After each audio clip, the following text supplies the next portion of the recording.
হাসরের ময়দান দৌড়াইবে একটা নেকির জন্য, একটা নেকির জন্য। আল্লাহ পাক রব্বুল আলামিন সূরা আবাসার মধ্যে বলেন, ইয়াউমা ইয়াফিরুল মারউ মিন আখিহি ওয়া উম্মিহি ওয়া আবিহি ওয়া সাহিবাতিহি ওয়া বানিহি।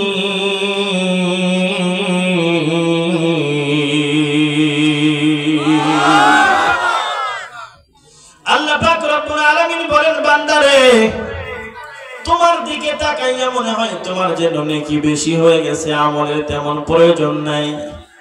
সাহাবায়ে কেরামের জিন্দেগির দিকে তাকাইলে দেখবেন ছোট থেকে ছোট আমল ওনারা ছাড়েন নাই, বলেন সুবহানাল্লাহ। ছোট থেকে ছোট কোন নাফরমানের কাছে ওনারা যায় নাই, কথা ঠিক কিনা বলেন? নবীজি যখন বললেন মসজিদে আসতে যাইতে প্রত্যেকটা কদমে বান্দার একটা করে নেকি হয়, একটা করে গুনাহ মাফ হয়ে যায়। সাহাবায়ে কেরাম যখন হাদিসটা শুনলেন, শোনার পর যার মসজিদে আসতে 100 কদম সময় লাগতো, 100টা কদম লাগতো, সে তখন মসজিদে আসতে 200 কদম লাগায়। ছোট ছোট কদমে আসে যেন আমার প্রতি কদমে একটা করে গুনাহ মাফ হয়ে যায়। সুবহানাল্লাহ, সুবহানাল্লাহ। আমরা তো নবীর মহব্বতের দাবি করি,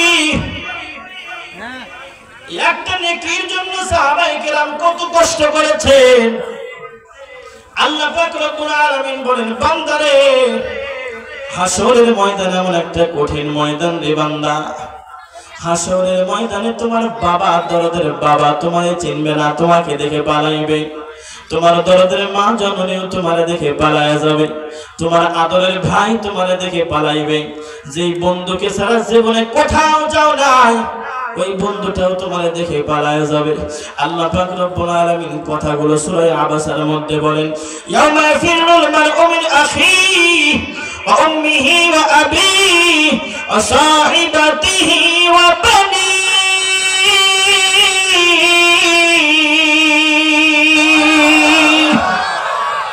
আল্লাহ পাক রব্বুল আলামিন বলেন, বান্দারে দুনিয়াতে আইসা দুনিয়ার ভোগ বিলাস বাড়ি গেলি নারীর মোহে পয়রা আমারে ভয় লাগেছে, কথা ঠিক কিনা বলে? আমরা কিন্তু রুহের জগতে মালিকের বড় আপন ছিলাম, কথা ঠিক কিনা? মালিক বলেছিল আলাস্তু বিরাব্বিকুম, আমরা বলেছি বালা, কথা ঠিক কিনা বলে? আমরা কিন্তু স্বীকার করেছি। দুনিয়াতে আসার পর আমরা কিন্তু সব ভুলে গেছি দুনিয়ার মায়ায় পয়রা। আল্লাহ পাক বলেন, হাসরের ময়দানে কেউ তোমাকে পরিচয় দিবে না, তোমার আপনও কেউ থাকবে না।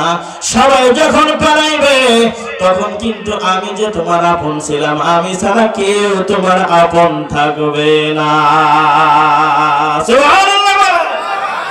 হাসরের ময়দানে আল্লাহর কোন বান্দার নেকি আর বদিগুলো ওজন করা হবে। বান্দার নেকির পাল্লা হালকা হয়ে যাবে, গুনার পাল্লা ওজনদার। নেকির পাল্লা যার ওজনদার তার তো কপাল ভালো, সৌভাগ্যবান, তার জন্য জান্নাতের দরজা খোলা, বলেন সুবহানাল্লাহ। আর যার গুনার পাল্লা ওজনদার হয়ে যাবে সে তো বড় কপাল পোড়া, তার তো বড় আফসোস, বড় পরিতাপের বিষয়। আহারে, তার মতন দুঃখ কষ্টের জিন্দেগি আর কারো হইতে পারে না। এজন্য নবীজি বলেন, আল কাইয়িসু মান দানা নাফসাহু ওয়া আমিলা লিমা বাদাল মাউত। এই দুনিয়ার মধ্যে সবচেয়ে বড় বুদ্ধিজীবী, সবচেয়ে বড় জ্ঞানী ওই ব্যক্তি দুনিয়াতে থাকতে যে আখিরাতের জন্য আমল করে আখিরাত তৈরি করে যায়। আল্লাহু আকবার বলেন। হাসরের ময়দানে আল্লাহর কোন বান্দার নেকি বদিগুলো ওজন করা হবে, নেকির পাল্লা হালকা হবে আর গুনার পাল্লা ওজনদার হবে। যার গুনার পাল্লা ওজনদার হবে, জাহান্নামের ফেরেশতাগুলো ধরার জন্য তার ধাওয়া করবে। জাহান্নামের ফেরেশতা ধাওয়া করার সাথে সাথে আল্লাহর বান্দা, যে আল্লাহর বান্দার গুনার পাল্লা ওজনদার হয়েছে, জাহান্নামের ফেরেশতার হাত থেকে বাঁচার জন্য একটা দৌড় দেবে। কি করবে জোরে বলেন? আমার কথা কি বুঝেন আপনারা? একটু বানিয়ে দিন।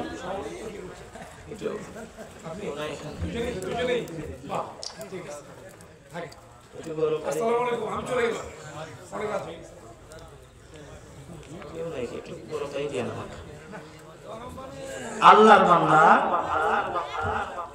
নেকির পাল্লা হালকা, গুনার পাল্লা ওজনদার হয়ে গেছে। আপনি ছাড়া কেউ নেই, আপনি মুরব্বী মানুষ না, আপনি হাতে নেবেন। যাই হোক, গুনার পাল্লা ওজনদার,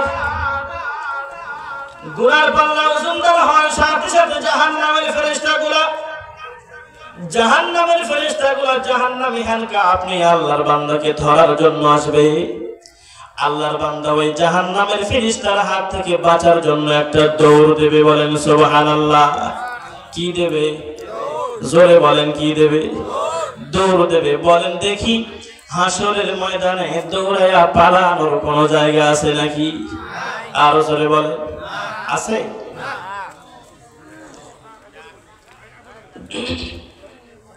এরপরেও আল্লাহর বান্দা দৌড় দেবে পালানোর জন্য। আমার মালিকও তাকে পালানোর, দৌড়ানোর একটা সুযোগ দেবেন। বলেন সুবহানাল্লাহ। দেখি আজকে আমার বান্দা দৌড়ায় কোথায় পালায়। আল্লাহর বান্দা জাহান্নামের ফেরেশতার হাত থেকে বাঁচবার জন্য দিনাজপুরের মুসলমান, আল্লাহর বান্দা দৌড়াইতে থাকবে। দৌড়াইতে দৌড়াইতে আল্লাহর বান্দার বাবার সঙ্গে দেখা হবে। বাবার সঙ্গে দেখা হওয়ার পর বাবাকে দেখে আল্লাহর বান্দা চিনতে পারবে। ডাক দিয়ে বলবে, বাবা গো, তুমি তো আমার বাবা ছিলে। দুনিয়ার মধ্যে কত কষ্ট করছো আমাদের জন্য, সকাল থেকে সন্ধ্যা পর্যন্ত মাথার ঘাম পায়ে ফেলাইয়া আমাদের সুখের জন্য কত কষ্ট করেছো বাবা। বাবা গো, পিছনে তাকা দেখো, জাহান্নামের ফেরেশতারা ধরার জন্য আমাদের ধাওয়া করছে।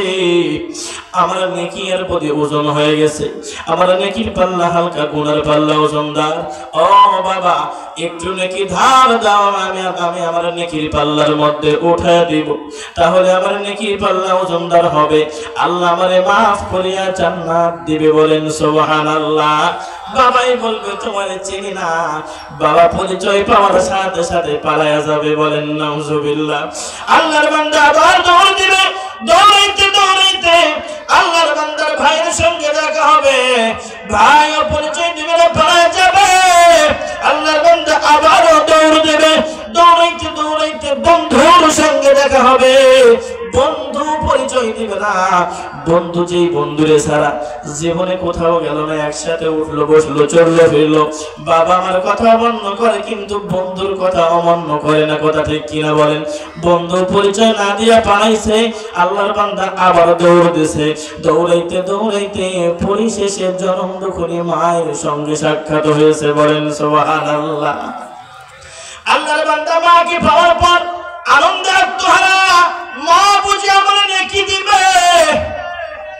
এই দুনিয়ার মধ্যে সবচেয়ে স্বার্থবিহীন ভালোবাসা, যেই ভালোবাসার মধ্যে কোনো স্বার্থ নাই, সেই ভালোবাসাটার নাম হলো বাবা আর মা। বলেন সুবহানাল্লাহ।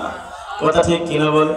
সন্তান যখন বাহিরে থাকে, চাকরিতে থাকে, ব্যবসায় থাকে, প্রবাসে থাকে, সন্তান যখন শ্রমিকের কাজ করে, ঢাকায় থাকে, চিটাগাঙ্গে থাকে, কাজ কইরা যখন বাড়ির পথে রওনা করে, বাড়িতে আসার পর সবাই সন্তানের হাতের দিকে তাকাইয়া থাকে। ও দিনাজপুরের মুসলমান, সবাই বলে আমার জন্য কি আনছো, কি আনছো, কি আনছো। বিবিও বলে কি আনছো আমার জন্য, ছেলেও বলে আমার জন্য কি আনছো, মেয়েও বলে আমার জন্য কি আনছো। জনম দুঃখী মা গো, মা কিন্তু বলেনি বাবারে আমার জন্য কি আনছো। মা জননী মুখের দিকে তাকাইয়া ডাক দিয়ে বলে, বাবারে কখন জানি কি খাইছো রে বাবা, তোর মুখটা শুকনা লাগে রে, আয় একটু খাইয়া মনটাকে শান্তি কইরা রে।